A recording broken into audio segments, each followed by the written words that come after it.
Hello, it's been a long time since my last update.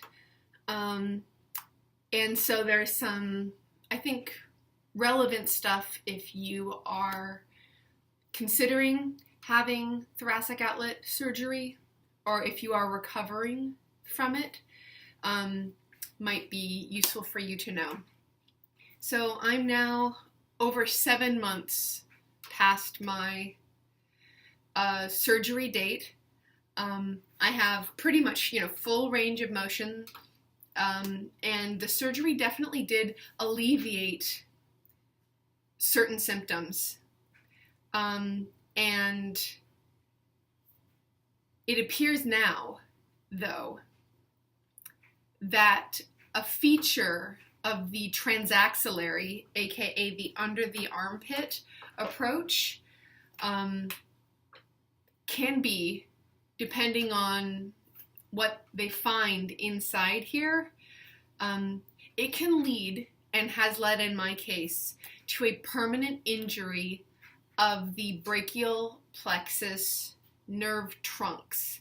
So the roots come straight out of the spinal cord, and the trunks are kind of that next part before it actually starts really branching out into a bunch of the smaller nerves that take care of, a variety of different places. So I had MR neurography, which is different from a regular MRI. This is a special MRI that looks at nerves, so it ignores pretty much everything else. And this whole area is absolutely lit up. And I've been told now by two neurosurgeons and another pain doctor that is likely permanent. You don't really heal from that once that's happened. And the therapy for it, depending on who you are, but it looks like my next step for this particular problem is going to be epidural injections into the nerve trunks, or maybe even the nerve roots. I'm not sure about that, but still, it's injections to kind of, for a time, reduce the pain. Any damage done to my sensation and motor capabilities will never come back. And that is something endemic, apparently, to the transaxillary approach. And another thing is, although my rib is not trying to grow back, and even though when I went to my post-operative appointment, you might remember if you've watched kind of all of these, I asked Dr. Lom, what did it look like in there? And he's like, I don't know, I do 6 of these a day. I actually thought that there was no information. No, there's actually a post-operative report that he did not even pull up on his computer and offer to tell me about, because if I had gotten that, because it has been sent to Dr. Brown, it said that when they looked in there, I am apparently like a mangrove, bunch of roots in here with scar tissue. I have a gnarl, a net, a web of scar tissue all throughout this area, and it grows really, really quickly.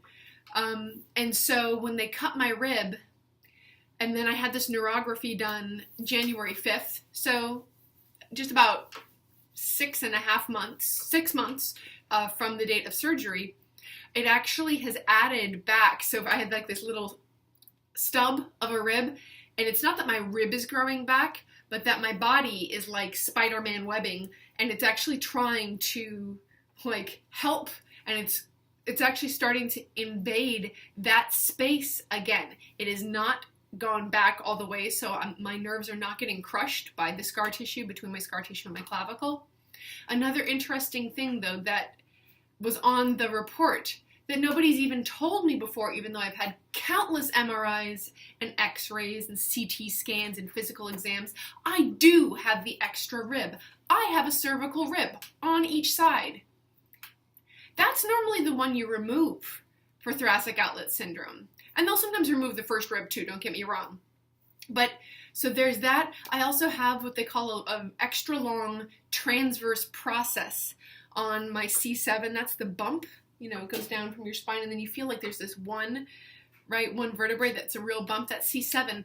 And I have a very long transverse process there, and that's just yet another thing that can kind of intrude into this space and just piss off the nerves in there.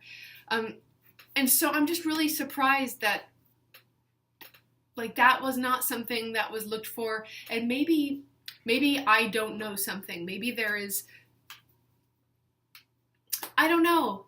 It just seems like those are relevant and interesting, and I even had a doctor when I was 13 feel around in here. It's like, oh, nope, you don't have that extra cervical rib. I can see it on the MR neurography. I can see this weird little vestigial rib. Seems like it would have been relevant information.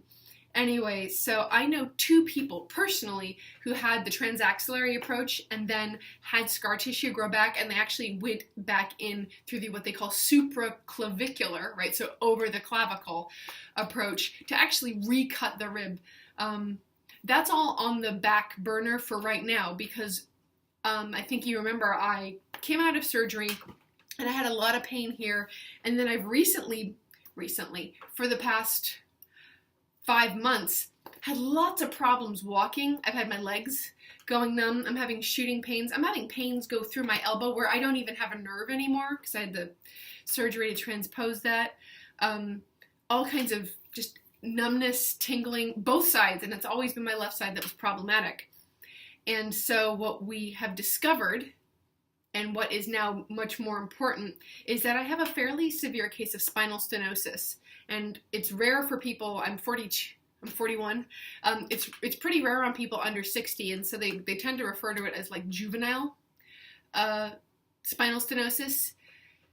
And so right now, in a week, I go and I have another consultation with Dr. Rosner at GW, who seems to think, though, that we're probably looking at a disc replacement because my spinal cord is actually being touched and crushed by the bony substance of the vertebrae themselves. So like my spinal cord, and actually there's a large contusion on my spinal cord, and that usually comes from some sort of significant trauma.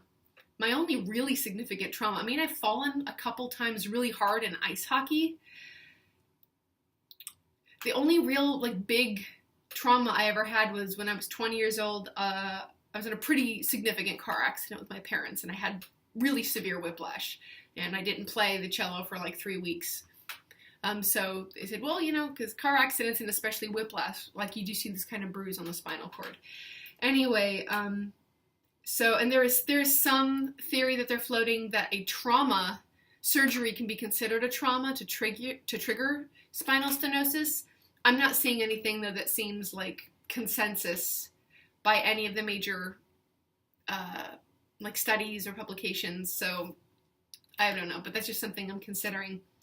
Anyway, but that could be part of the reason why, so this could be because my brachial plexus was injured during the surgery. This was the pain that I've had for a very, very long time that wasn't so severe before the surgery, and after the surgery, as soon as I woke up, I demanded an ice pack for here because it was, the pain here was so severe, and really, it goes up and down, but it has not gone away since the surgery. But then, starting probably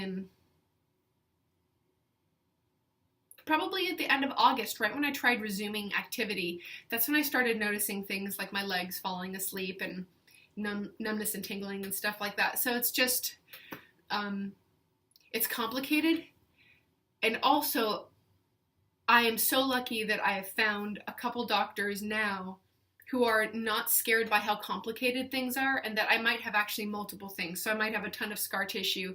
I might actually have some more thoracic outlet syndrome depending on what this transverse process and cervical rib have in store. There's probably some physical therapy stuff.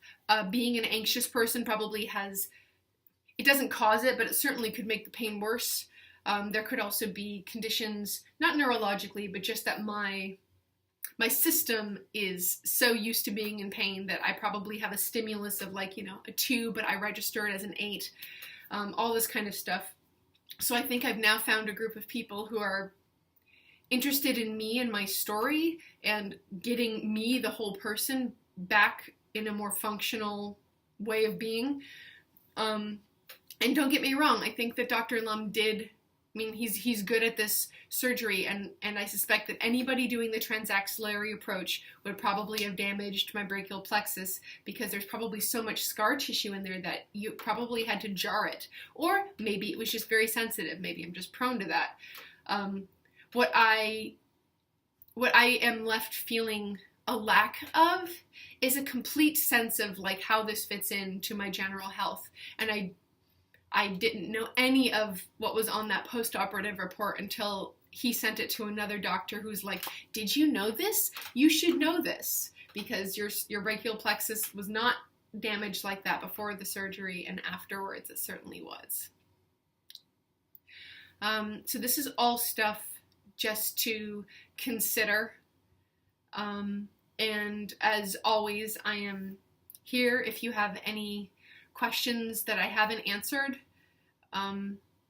And as soon, I've actually asked for all of my records now from Dr. Lum, just because I've had a bunch of doctors send him stuff, so I'm just going to ask for the whole tranche of it. And what I might do is I might blur out some of the information, but I might just give you guys what things look like, and just for key terms and things, just to see what we have in common, and things that, and maybe comment on like things that other doctors have noticed that seem pretty significant. Anyway, highly recommend getting an MR neurography. Highly recommend it. They're not very common machines. There are only a half dozen, within a couple hours drive of here, but it gave an extremely good look in here. Just so incredibly detailed. It was covered by my insurance, and it's good insurance, but it's not particularly generous. And I will warn you though, if you do get your brachial plexus done, it is probably about 70 minutes that you have to stay still. That was pretty epic. It was not easy for me to do, but well worth it, because I have so much information now about what's going on in my body. Anyway, that's what I got. Here's my update. Hope everything is well with you guys. Thanks. Bye.